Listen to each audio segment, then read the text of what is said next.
Então, professor Herreria e Josi, eu acho que já podem preparar a tela de vocês aí, que já vamos começar. Vamos respeitar todo mundo que já chegou aí e já podemos começar. Já deu um tempinho para quem estava se preparando e chegando. Tá, podemos ir, então? Então, boa noite, pessoal. Espera aí. Só introduzir vocês aqui de praxe. Primeiro, aqui, essa aula não é a mesma, embora bem similar que a gente teve com o pessoal da medicina intensiva.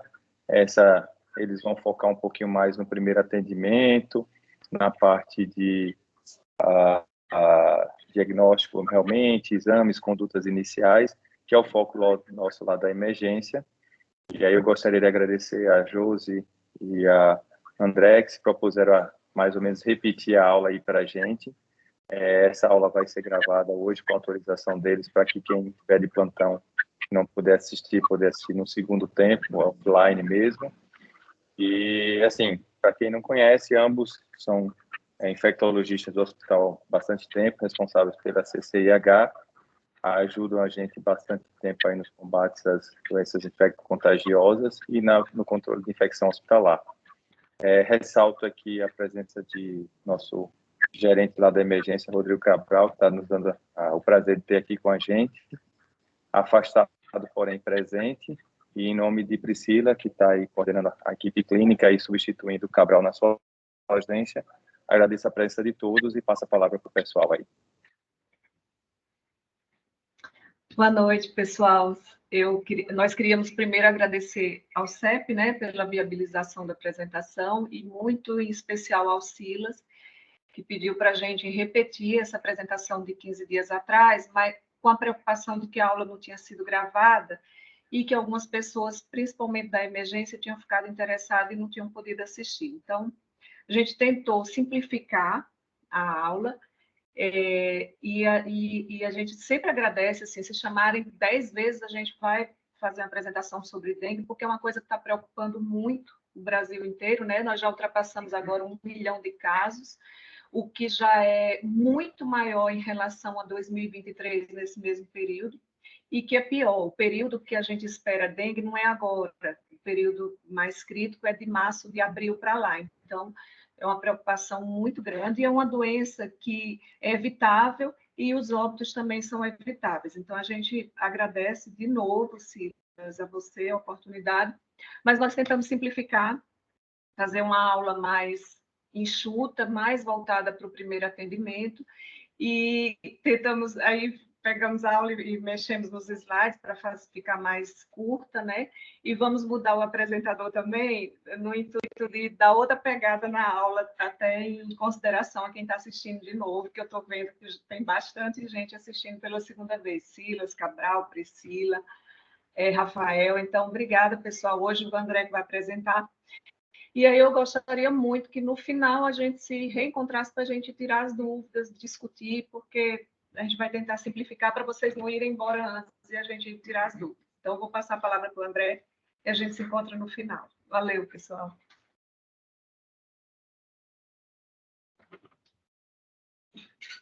Boa noite, pessoal. Eu vou projetar a nossa aula aqui.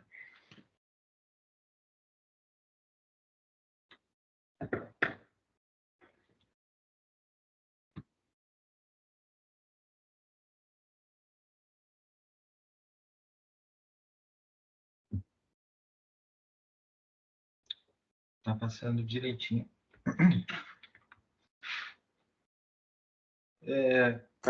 Ok, Heria. Tá, já.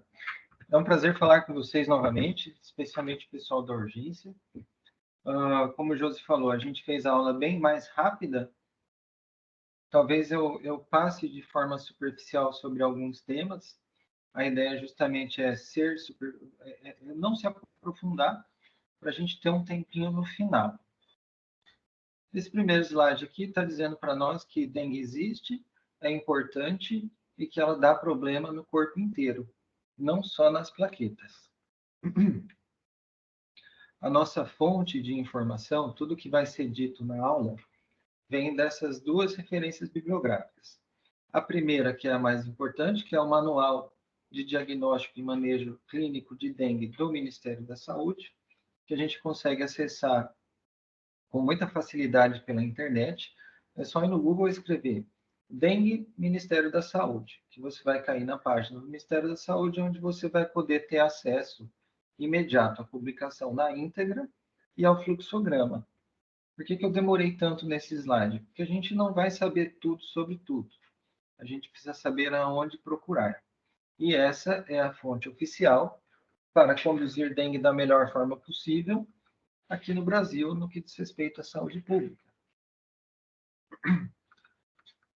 Aqui, rapidamente, é o número de casos de dengue por semana epidemiológica, e a gente percebe que o ano de 2024 começou muito diferente do ano de 2023.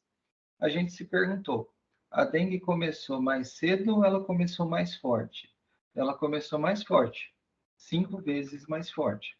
É o que diz para nós a região sudeste e centro-oeste. Esse gráfico aqui, ele mostra a semana epidemiológica de 2023, dividido por região brasileira. O que está marcado em amarelo são os casos de dengue no Nordeste. E a gente não teve dengue recentemente no Nordeste. Isso aí pode ser uma coisa ruim, porque nós temos muito poucas pessoas naturalmente imunizadas. Então, a gente corre o risco de ter uma epidemia igual a que está havendo agora no Sudeste. Esse slide, ele traz a fisiopatogenia da dengue, desde a picada do mosquito até a disseminação do vírus. E a mensagem desse slide é que o vírus da dengue, ele gruda na célula do endotélio capilar e a célula do endotélio capilar morre. Ela fica fraturada e isso causa um fenômeno que chama fuga capilar. A fuga capilar é o coração da fisiopatogenia da dengue. Esse slide detalha aqui um pouquinho melhor, mas quando a gente tem o endotélio lesado, a gente tem uma vasculopatia, a gente não tem uma vasculite, o endotélio vaza.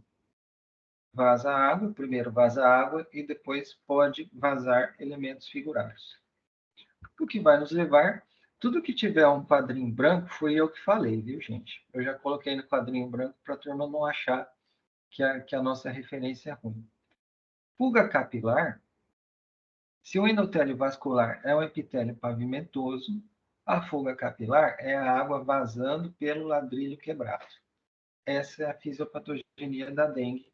E é assim que eu montei o meu mapa mental para poder entender a doença. Aqui mostra tudo de ruim que a dengue pode fazer. No canto inferior direito é aquilo que a gente se preocupa e vê com mais frequência, que é o vazamento de líquido.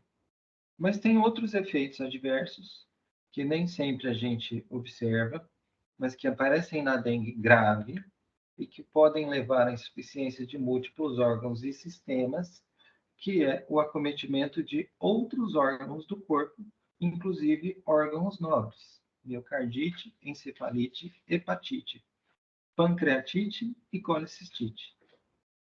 Quem já trabalhou bastante com dengue sabe que a gente diagnosticava dengue porque tinha espessamento da vesícula biliar, acompanhado de um pouquinho de derrame pleural. Isso foi o que a epidemia de 2008 mostrou para nós. É importante lembrar que não é só plaqueta e que não é só vazamento. Bem, sinais e sintomas da dengue. A gente deve suspeitar quando você vive numa região endêmica, quando há alerta epidemiológico, ou uma pessoa que veio de área endêmica ou epidêmica nos últimos 14 dias. E os sinais e sintomas são clássicos. Os mais importantes são febre.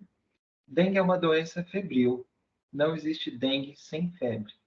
Acompanhado de cefaleia, dor retroorbitária, que é um sinal clássico, mialgia, artralgia, dor abdominal, diarreia, pode haver sangramentos, pode haver exantema, pode haver petequias, pode haver leucopenia, mas de maneira geral, o paciente com dengue, ele descreve: eu tive dengue, ou melhor, eu tive febre e parece que eu fui atropelado por um caminhão. Se você não achar mais nenhum outro sintoma, esse cara é suspeito de dengue. Fatores de risco para a gravidade. Quem já teve infecção prévia por outro sorogrupo ou outro sorotipo. Eles vão de 1 a 4. Em 2008, nós tivemos um sorogrupo e o que está circulando no Brasil agora é um sorogrupo diferente. Então, a nossa região, que é Aracaju e Sergipe, está suscetível ao vírus novo. São condições especiais de vulnerabilidade. Idosos, gestantes, portadores de doenças crônicas e doença autoimune. É aquele paciente que a gente chama de forma genérica do paciente que ele é previamente estragado. E qual que é a história natural da dengue? Quando não é dengue grave? No primeiro dia, febrou, doeu, melhorou. Pintou, é o exantema, coçou a palma da mão e a sola do pé e sarou. Quando a dengue evolui de forma benigna, essa é a história natural que, felizmente, a maioria dos pacientes que tem. O que é que nos preocupa? A dengue grave. Qual que é a história natural da dengue grave? Febrou, doeu, melhorou. No quarto dia, começa o vazamento. No sexto dia, choque. E no sétimo dia, morte. Essa é a história natural da dengue grave. É o que acontece com o paciente se ele não receber nenhum tipo de intervenção. E qual que é o momento de fazer intervenção? É a partir do quarto dia, a partir do momento que o paciente melhorou das dores que ele estava sentindo, que é quando começa o vazamento, e a gente vai interferir sobre a fuga capilar e o choque. Quanto mais cedo a gente intervir, melhor vai ser o resultado para o paciente. Qual que é a fisiopatogenia? Água vazando pelo ladrilho quebrado. E qual que é o tratamento? Repor a água perdida. Esse é o coração do tratamento da dengue e a gente vai ver isso daí no guia, no protocolo. Lembrando que diante de um caso tão dramático, a gente não precisa confirmar dengue, o manejo começa na suspeita de dengue e o manejo é feito de forma sistemática, baseado em grupos, arbitrariamente escolhidos pelo Ministério da Saúde, de acordo com a literatura, claro. A dengue tem 3 fases bem marcadas, que é a fase virêmica e febril, é quando o paciente diz que foi atropelado por um caminhão. A fase crítica, que dura do 4º ao 7º dia, que é onde tem vazamento e problemas relacionados ao vazamento, a fuga capilar. E você tem a fase de recuperação, que é quando o paciente está se desfazendo das alterações provocadas pelo vírus. Esse gráfico é um gráfico clássico, ele está descrito no protocolo do Ministério da Saúde, onde ele relaciona aqui os aspectos mais importantes da doença. Eu não vou me demorar nele, porque senão eu poderia demorar aqui meia hora. Mas ele está muito fácil de consultar. Inclusive, essa figura ela é do guia de tratamento.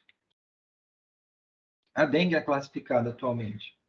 Dengue sem sinais de alarme, que é esse quadro à esquerda. Dengue com sinais de alarme e dengue grave. Lembrando, neste momento, que não existe mais a terminologia dengue hemorrágica. A gente deve abandonar essa terminologia.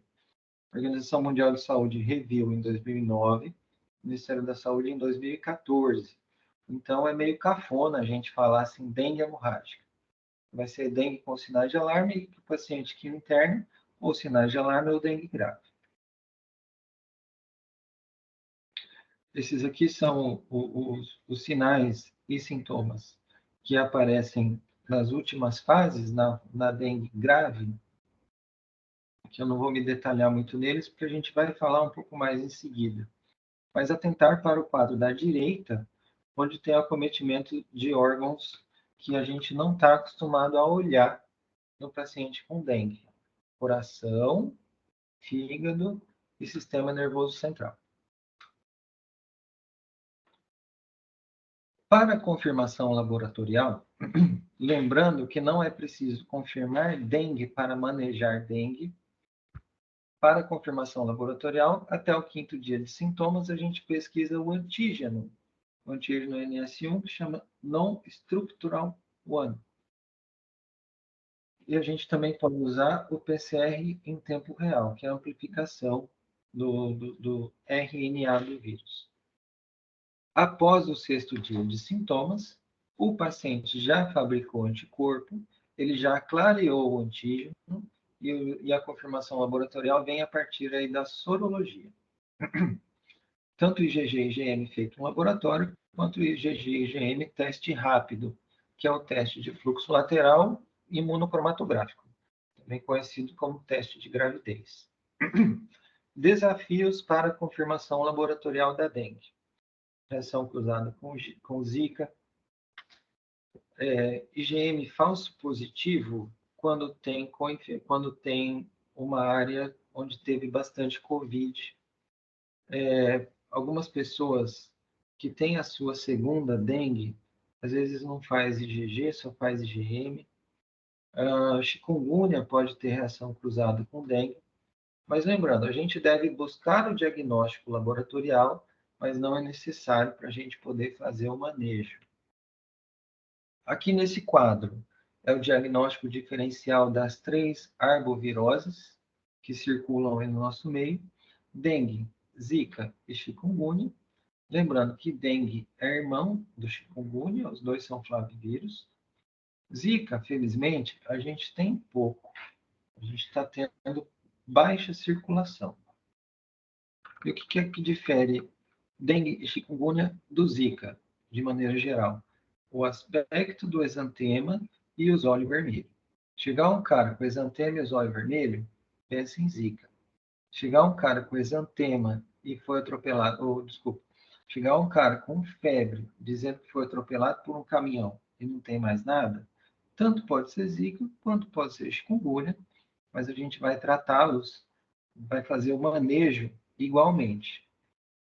Evolutivamente, a dengue cursa com fuga vascular. Chikungunya não cursa com fuga vascular. Agora já vou entrar no protocolo, pessoal.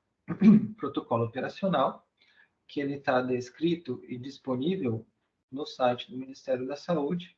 E o ponto de partida do protocolo é a definição do paciente suspeito. Febre é condição para a gente poder começar a pensar em dengue, acompanhado das seguintes manifestações: náusea, vômito, exantema, mialgia, artralgia, cefaleia, dor retroorbital, petequias e tudo mais.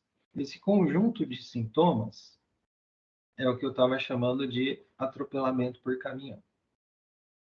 E ele termina sem outro foco aparente. Obviamente que se tiver outro foco aparente, evidente, a gente vai pensar em dengue. Uma vez definida a suspeita e eleito o nosso paciente, a primeira coisa que o guia pede para a gente fazer é buscar sinais de alarme ou gravidade. Por que isso é importante? Se for grupo A e B, vai virar cartão da dengue, vai virar cartão da dengue e alta para casa. Se houver sinais de alarme ou gravidade, vai virar internamento. Então, você já vai dividir essa água logo na admissão. O que são sinais de gravidade? Esse quadro está muito bem descrito no protocolo. Dor abdominal intensa, vômito persistente, paciente que está com acúmulo de líquido, hipotensão ou lipotímia, hepatomegalia, sangramento de mucosa, incluído aí mucosa oral e epistaxe. Letargia ou irritabilidade, mais importante na criança, e aumento progressivo do hematócrito. Você já dividiu e a gente vai agora seguir os braços do fluxograma do grupo A para o grupo D. Quem que é o grupo A? dengue sem sinais de alarme, sem condição especial, que seria vulnerabilidade social, sem risco social e sem comorbidades. Grupo B, dengue sem sinais de alarme, mas com condição especial. Grupo C, é aquele paciente que tem sinais de alarme e já vai ficar internado. E grupo D, é o paciente que está muito ruim, que já se apresenta com instabilidade hemodinâmica, e a gente vai classificar como choque. Vamos desenvolver os braços agora. O braço azul, que é a grande maioria dos pacientes. O acompanhamento ambulatorial, você deve procurar sangramento espontâneo através da prova do laço. Então, eu vou voltar um slide para a gente checar. Veja que no grupo sem gravidade, o grupo que vira cartão da dengue e alta, ele me diz pesquisar sangramento espontâneo, ou induzido, prova do laço. Então, ele coloca aqui a prova do laço como uma condição para a gente decidir se vai ser azul ou verde. Prova do laço negativa, azul. Prova do laço positiva, já vai para o grupo B. A prova do laço tem um significado questionável, mas para o protocolo vigente, atual do Brasil, ele recebeu essa importância. Então, a gente vai fazer, a gente vai seguir, mas a gente não vai seguir exclusivamente a prova do laço quando a gente estiver avaliando o paciente. Grupo azul. Aqui são as recomendações, está bem descrito no guia, e eu vou aqui colocar qual é que foi o processo mental que eu escolhi para eu fixar o grupo A. É o paciente que está bonzinho, ele não é vulnerável, ele fez a prova do laço e foi negativa. Para esse cara, eu vou considerar de colher o NS1, vou considerar, a depender da disponibilidade do exame, na época que a gente estiver atendendo ele. Estando bonzinho, não sendo vulnerável, prova do laço negativa, eu vou fazer o cartão da dengue. No cartão da dengue já está escrito quais são os sinais de alarme, sinais de alerta. Esse cara do grupo azul vai embora para casa. Vou dizer para ele beber 4 litros de água por dia durante 5 dias. E vou dizer para ele retornar no 5º dia para fazer a prova do laço novamente. Para eu ver se ele continua bonzinho ou se ele tiver a prova do laço positiva, ele vai para o braço verde. E esse daqui é o cartão da DEM, que a gente disponibilizou lá para a unidade de emergência do Hospital Primavera. A gente sempre vai preencher o cabeçalho, a identificação. E para o grupo azul, é super importante colocar a data de início dos sintomas, se foi feita a notificação, dengue é a notificação compulsória, se a prova do laço foi realizada, e se esse cara foi para casa com o cartão, provavelmente é porque a prova do laço dele estava negativa. Essa é a maioria dos pacientes. Felizmente, a maioria acaba se hidratando em casa. Ele vai com o cartão com esses campos preenchidos. Ele retorna no 5º dia. Se prova do laço negativa, ele continua hidratando até o 5º dia e ele vai ficar bem. Dengue é uma doença autolimitada. Ela não passa dos 7 dias. Se passar de 7 dias é porque nunca foi dengue. E com isso a gente encerra o braço azul. Agora a gente vai passar assim. Mostrei aqui o cartão que está disponibilizado pelo hospital. Essa é a parte que a gente preenche. E aqui do nosso lado esquerdo, isso daqui é um auxílio para o médico que está atendendo o paciente, para mostrar no próprio cartão, quando estiver fazendo as orientações para casa, o que ele deve fazer, o que ele não deve fazer e quais são os sinais de alerta que ele deve observar para poder retornar. A gente colocou esse campo de forma a simplificar as orientações para o paciente que está indo embora para casa. Esse é o aspecto do cartão, esse é o tamanho dele. A ideia é facilitar. Se a gente não puder entregar o cartão, a gente precisa entregar algum documento equivalente, constando as informações, data de início dos sintomas, se a prova do laço foi realizada e se algum exame foi feito naquele momento, para que essa informação esteja disponível quando ele retornar no 5º dia dele. Bem, vamos para o grupo B. Grupo B está muito bem descrito no guia, quais são os passos que a gente deve seguir, quais são as condições clínicas especiais ou de risco social, e está definido ali qual que é o volume de hidratação que a gente deve preencher para o paciente. Eu não vou entrar em detalhes aqui, mas esse me parece ser o mapa mental do grupo B. O grupo B é o paciente com suspeita de dengue, que ele é previamente estragado, tem doença prévia, ou vulnerável, é aquele paciente que talvez não vai conseguir ter o autocuidado, ou o paciente que chegou azul, ele está bonzinho e teve prova do laço positiva. Prova do laço positiva automaticamente transforma o paciente em verde. A gente vai considerar de colher o NS1, vai botar o paciente para dentro do hospital, a gente vai pedir para ele começar a beber água mesmo dentro do hospital. Se ele não estiver conseguindo beber água, a gente liga um pouco de soro, ou se a água for difícil para ele beber. E o paciente verde, ele sempre vai fazer um hemograma para verificar o hematócrito. Lembrando que aqui não está marcado plaqueta. O paciente verde entra no hospital, senta na poltrona, começa a beber água e colhe um hemograma. Quando o hemograma ficar pronto, se o hematócrito estiver normal, esse cara volta para o grupo azul, vai para a casa dele, beber água 4 litros por dia, retornar no 5º dia ou se houver sinais de alarme. Agora, o paciente verde, se tiver um hematócrito alto, ele vira grupo C. Ele vai ficar internado pelo menos 24 horas e vai receber hidratação endovenosa. Para o paciente verde, grupo B, se você fizer o hemograma dele e o hematócrito estiver normal, quando você estiver mandando ele para casa, você precisa marcar a data da coleta do exame, qual foi o hematócrito, qual foi a plaqueta, quanto foram os leucócitos.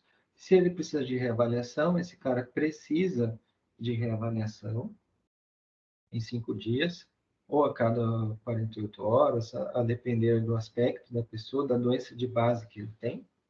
Se o NS1 for coletado, se a sorologia para dengue for coletado, ele deve ir para casa com essa informação marcada. Paciente azul, a gente só preenche a parte de cima do cartão. Paciente verde, a gente tem que preencher essa parte do exame. Sinais de alerta estão destacados, quando que ele vai precisar voltar, e os cuidados que ele deve ter em casa. Bem, vamos passar já para o grupo C. Grupo C é o paciente suspeito de dengue que se apresenta no hospital com sinais de gravidade ou sinais de alarme. Esse é o paciente que não está bonzinho. Esse é o paciente que está ruim.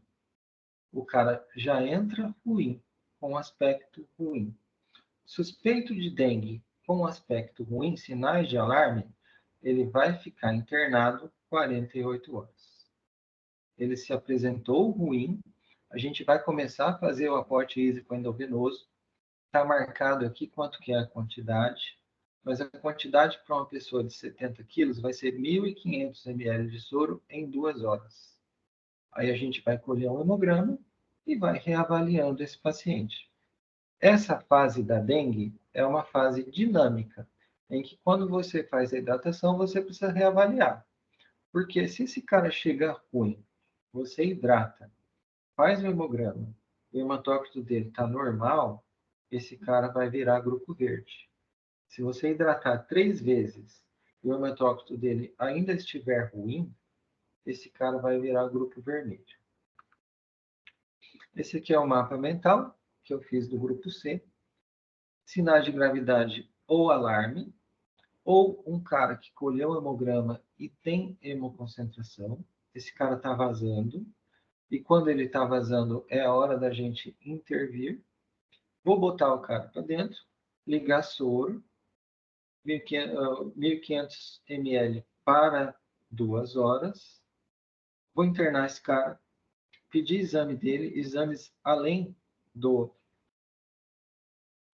hemograma, vou pedir outras coisas, que está marcado aqui, raio-x, ultrassom, glicemia, coagulograma, eletrólitos ou exames de confirmação.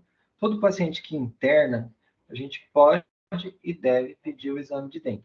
Na unidade de emergência ainda está em debate, mas o paciente que interna, a gente pode e deve colher exame de dengue. O cara que chegou ruim, vai ficar pelo menos 2 dias internado, ele vai fazer várias expansões rápidas, 10 ml por quilo por hora, até 3 vezes. Se o hematócrito dele melhorar, ele vai para o grupo verde. Se o hematócrito dele não melhorar, ele vai para o grupo D, que é o grupo vermelho.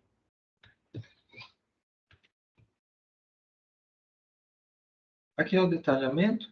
Tudo isso daí está escrito, está bem claro no fluxograma, então não vou me demorar muito, que a gente consegue consultar isso aqui com muita facilidade. E o grupo D? O grupo D é o paciente que já se apresenta com instabilidade hemodinâmica, ou o paciente que recebe 3 fases de hidratação rápida e o hematócrito dele não melhora. Ao final dessa terceira fase de expansão, se ele não melhorou, a gente deve considerar e encaminhar o paciente para a UTI.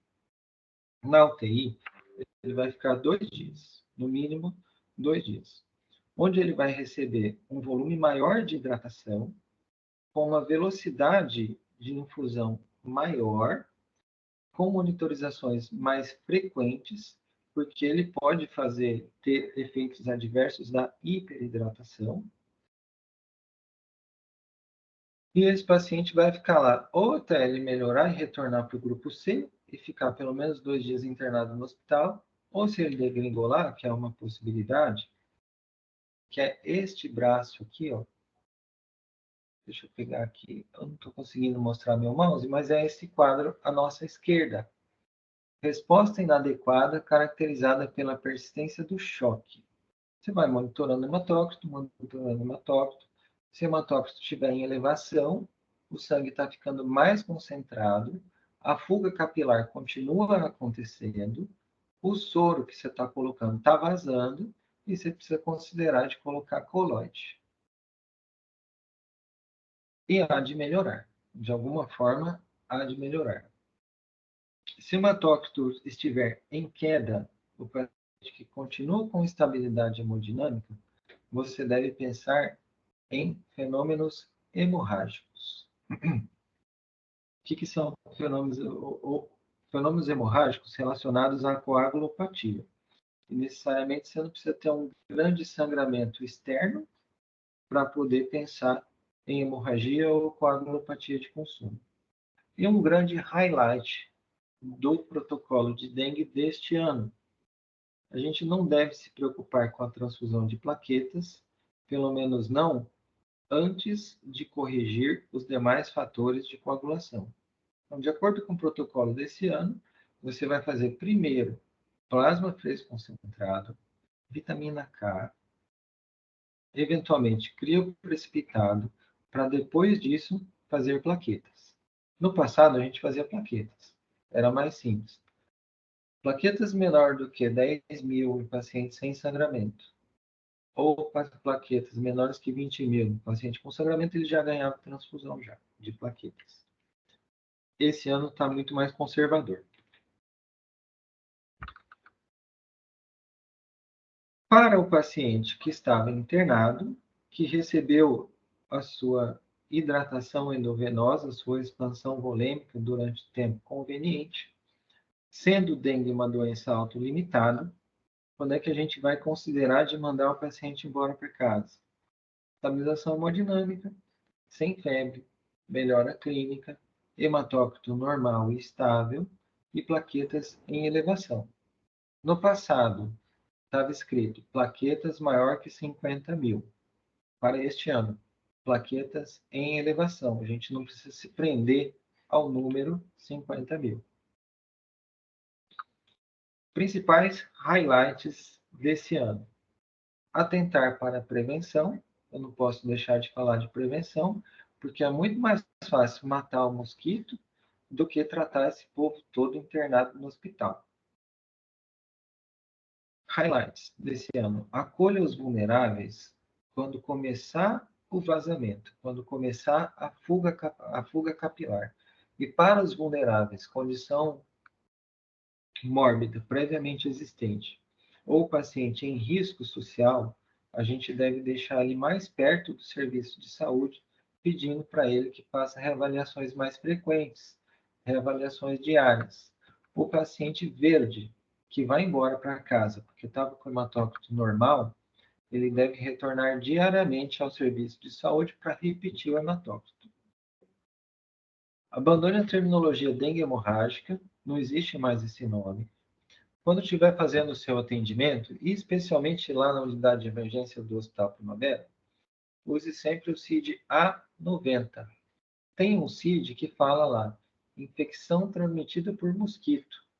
Esse CID, ele foge dos nossos mecanismos de controle. Às vezes a gente não consegue notificar. Então, utilize sempre o CID A90, é suspeita de dengue. Atentar para o hematócrito. O hematócrito ele se revelou ser mais importante do que as plaquetas no indicativo de gravidade e de potencial de gravidade. Se houver sangramento, plasma, outros imunoderivados e cálcio, reposição de cálcio, são mais importantes do que transfundir plaquetas. Na condução do paciente, evite as complicações da hiperidratação. Atentar para o tempo de doença. Lembrando que é uma doença autolimitada com um curso de 7 dias. Depois que você encheu o tanque desse paciente, o hematócrito estabilizou e a plaqueta parou de cair, você não precisa mais insistir com muito volume endovenoso. O paciente internado, você vai avaliar a volemia dele. E para este ano, temos aí muito mais pacientes usando afinadores de sangue, que são os anticoagulantes orais, tanto inibidores do fator 10A, via oral, quanto os antiagregantes plaquetários, o clopidogrel e ticagrelor, quanto até a varfarina, que a gente está usando menos. Mas atenção com os afinadores de sangue, porque se as plaquetas estiverem menores que 50 mil, considere reduzir. E se estiverem menores do que 30 mil, suspenda o afinador de sangue e recomece quando as plaquetas estiverem em elevação. Isso, claro, observando qual que é o risco que o paciente tem. Eu coloco aí no final um ladrilho quebrado, que é a fisiopatogenia da dengue, e o tratamento, que é a reposição da água perdida. O que diferencia o grupo A, B, C e D é a proximidade que o paciente vai ficar do serviço de saúde, a quantidade de líquido que vai ser reposta e a velocidade de infusão do líquido que vai ser reposto. Essa é a grande diferença entre os grupos. Esse aqui é só um lembrete. Esse aqui é o extraído do próprio guia, terapia antitrombótica, onde ele mostra as plaquetas. Quem faz profilaxia secundária de doença coronária e cerebrovascular, a gente pode manter o AS, mas a gente não deve dar AS para paciente com dengue que não usa AS, paciente que usa varfarina. E por último, eu trago aqui como é que a gente faz a prova do laço, e a gente não precisa se ater exclusivamente ao número de petequias nesse quadrado de 1 polegada quadrada. Prova do laço, de maneira geral, ou ela é positiva ou ela é negativa, dificilmente a gente fica em dúvida, mas se aparecer bastante petequia, a gente não vai ter dúvida de que está tendo hemoconcentração e fragilidade capilar. É isso aqui que eu queria falar, pessoal. Eu sei que foi bastante rápido, mas eu também sei que o guia está bem disponível. E essas velocidades de infusão, eu acho que a gente vai conseguir, todo mundo vai conseguir manejar melhor quando a gente estiver diante do paciente. Eu vou parar de compartilhar aqui a tela e a gente pode discutir algumas coisas. Valeu, André. Muito obrigado mais uma vez aí por falar com a gente. Eu gostaria de iniciar aqui o round de discussão, antes de franquear para todo mundo, duas coisas. Uma, a gente tem que discutir aí, talvez com Priscila e Cabral, a questão da prova do laço, porque são 5 minutos. 5 minutos é você dobrar o tempo de atendimento da maioria dos pacientes na hora do consultório médico. Isso pode gerar um gargalo. Eu sei que o nosso laboratório, se a gente prescrever a prova do laço, eles fazem. Mas aí tem aquela questão, ele vai ser um marcador para fazer ou não hemograma. Então, assim, em que momento fazer a prova do laço? Na classificação de risco, já com a enfermeira já identificando esse paciente, ou na hora que for coletar o hemograma, já pede hemograma e prova do laço para todo mundo, não pede.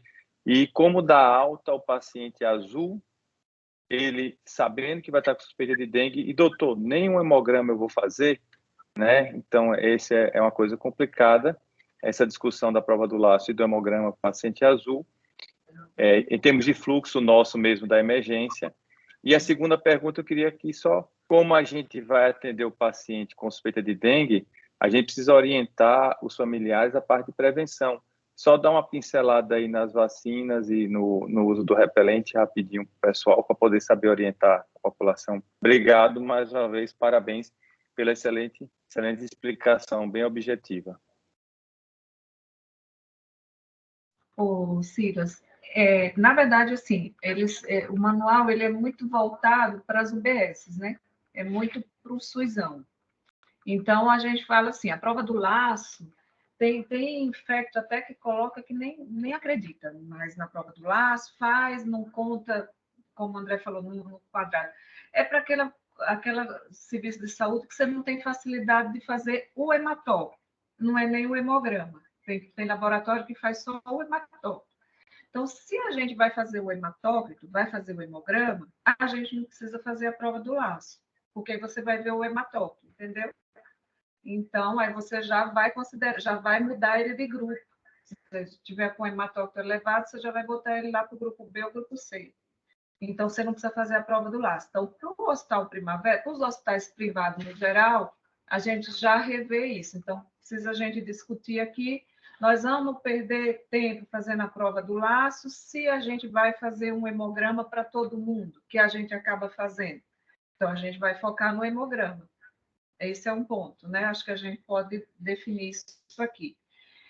Outra coisa que, quando o André estava apresentando, eu queria muito ter a oportunidade de chamar a atenção, quando fala lá, febre e mais 2 desses sinais em adulto. Aqui não deve ter nenhum pediatra, porque para pediatria é febre, porque a criança não vai saber colocar os sinais. Mas se tiver mais 2 dos sinais com febre e ele colocou não tendo um foco. Então, eu não sei se vocês percebem isso, eu percebo nos antibióticos que eu vou liberar, muito idoso com febre, com dor no corpo, mas tem infecção urinária. E a gente não pode esquecer, principalmente quem está nas emergências, a alta incidência de Covid também no momento no Brasil. Então, está tendo muito Covid, dengue, diagnóstico, e quando vem dengue, vem chikungunya, vem as outras arboviroses, né? Então, a gente não pode esquecer, para não comer bola, da Covid.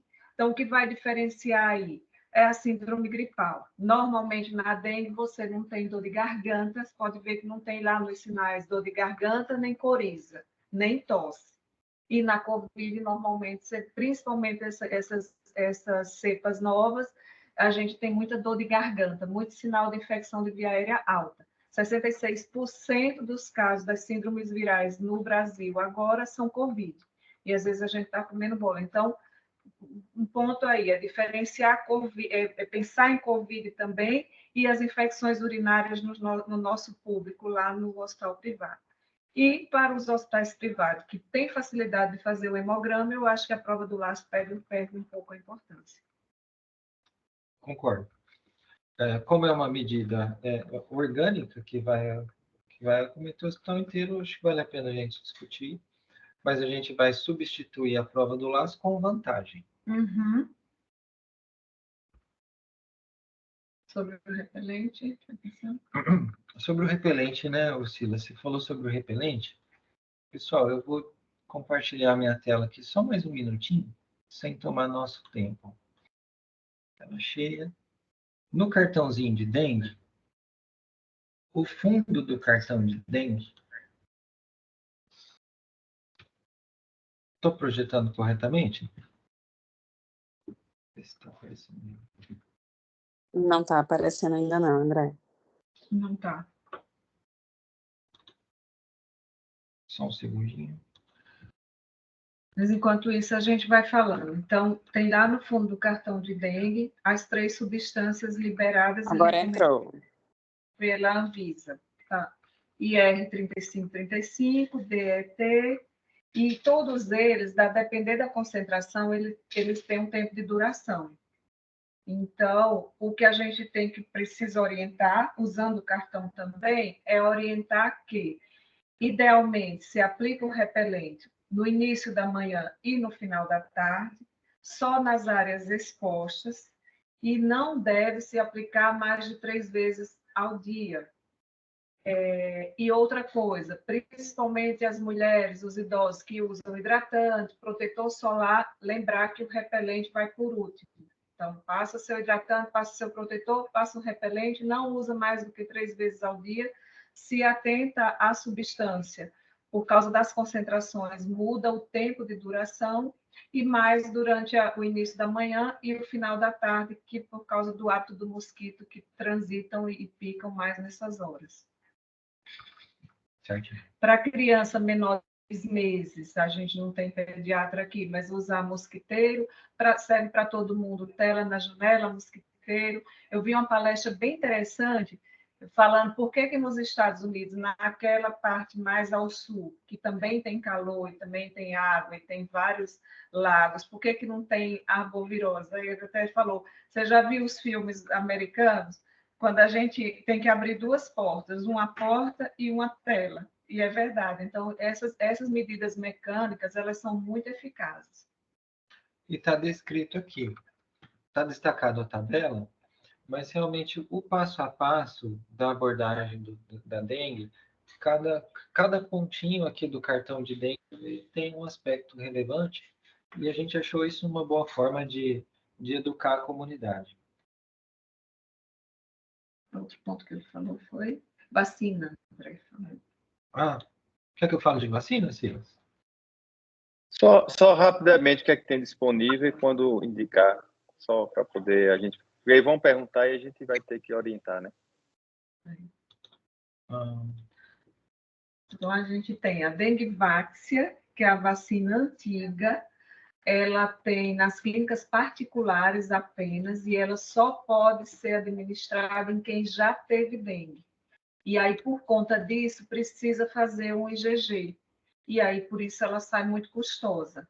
E elas são 3 doses. Então, é no D0, D6 e D12. Então, no mês, né? Então, ela a cada 6 meses. D0, 6 meses, 12 meses. Então, você leva 1 ano para tomar a vacina inteira. É uma vacina de um custo alto e que você ainda tem que apresentar um IgG que só tem na clínica privada. Então, não é uma vacina boa para a saúde pública e nem para quem nunca teve dengue. Então, e a vacina nova, a grande promessa desse ano, que é a Qdenga, que está disponibilizada no SUS, mas só para grupos especiais em cidades escolhidas. Sergipe não tem nenhuma cidade ainda, e a gente tinha disponível nas clínicas privadas, mas em Sergipe também acabou em todas. Era um custo aí de R$400 a R$500 uma dose, 2 doses. Pode ser aplicado em quem teve e quem não teve dengue, mas não acabaram nas clínicas privadas, porque o laboratório segurou para vender ao SUS. As doses foram todas compradas pelo Ministério da Saúde, então está desabastecido. Ela também é para 4 a 60 anos, obviamente que são informações importantes para saber, porque se ela retornar às clínicas privadas, as pessoas estão perguntando muito e vão perguntar para o médico que atendeu na urgência. Então, o idoso pode tomar? Pela bula não pode, mas ele pode tomar com receituário. Então, você pode indicar, você pode fazer a receita e ele tomar na clínica privada com a receita. Mas pela bula é 4 a 60 anos, por enquanto, no Brasil. Eu vi uma notícia ontem que já tinha ampliado a faixa etária, mas eu não sei se foi para maiores de 60 ou se foi para menores de 4 anos. Mas parece que a Anvisa já está revendo isso, tamanha a epidemia, né? E o SUS está disponibilizando para áreas de grande concentração de casos. Eles estão tentando fazer bloqueio vacinal ao redor de locais com grande concentração de casos. Então, a gente não tem previsão alguma de retornar para a rede pública disponível. Para o Nordeste, diante do baixo número de casos, não está sendo priorizado para nada nesse sentido. Tomara que continue assim, que ele nem precise de vacina. Mas só haverá vacina se houver, sim, uma epidemia de dengue aqui em Aracaju. No momento, né? Daqui 1 ano, 2 anos, talvez não. Perfeito, perfeito. Rafael levantou a mão aí, mas a palavra está franqueada, viu, pessoal?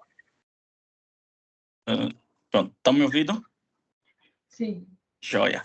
Parabéns, Josi, parabéns, André, pelas aulas, né? Principalmente a de hoje voltado para a urgência, que é o dia a dia da gente. Aula muito boa. Silas já me contemplou quando eu escutei a história da prova do laço. Eu disse, nossa, vai criar um gargalo enorme, não vai dar certo, a urgência vai ficar daquele jeito. Mas que bom que já foi resolvida essa interrogação. O que eu queria saber, André, para fins estatísticos e de conduta da gente na urgência, se a gente pode enquadrar todas as arboviroses no CID-A90. Claro, quando o quadro é bem característico de chikungunya, eu ainda tenho o CID lá da chikungunya bem definido. Mas quando os sintomas são generalizados, eu posso jogar tudo como A90? Eu acho que você deve sim jogar como A90. No momento, o alerta epidemiológico é de dengue. Quando a gente notifica outras arboviroses, ou qualquer arbovirose, a dengue estará incluído. E o objetivo da atenção, da vigilância epidemiológica no momento é dengue. Então, sim, a ideia é, nas arboviroses, suspeitas de arbovirose, usar o CID A90. No momento, essa notificação compulsória, ela está sendo feita pelo Serviço de Controle de Infecção e sendo enviado semanalmente para a Secretaria Municipal de Saúde. Lá, eles fazem o acompanhamento para ver se os exames confirmatórios de dengue foram realizados e qual que é a positividade. Então, para a gente poder identificar esse paciente que é suspeito de arbovirose, que é suspeito de dengue, para a vigilância epidemiológica, a gente precisa do CID A90. Então, todo mundo pode entrar assim como A90. Uma última dúvida, André. No cartão, fala do preenchimento. Deixa eu lembrar. Caramba, fugiu agora a pergunta. Se eu lembrar, eu torno a fazer, viu? Em relação ao cartão, mas se eu lembrar, eu volto a falar. Parabéns mais uma vez pela aula. Valeu, pessoal. O que tem ali no cartão é se foi notificado ou não.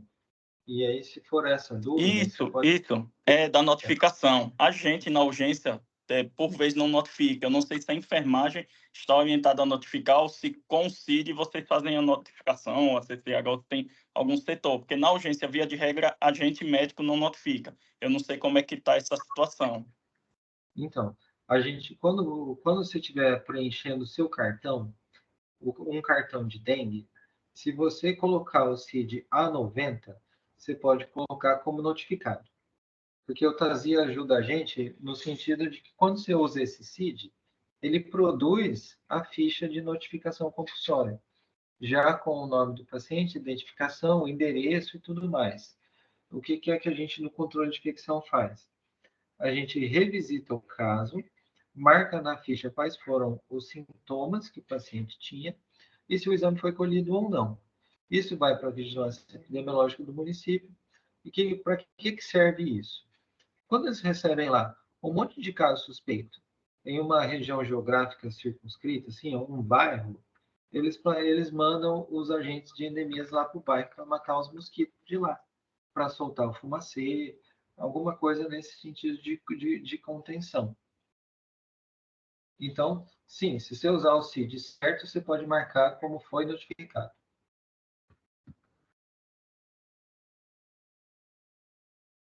Vai, Oi, Pri. Priscila.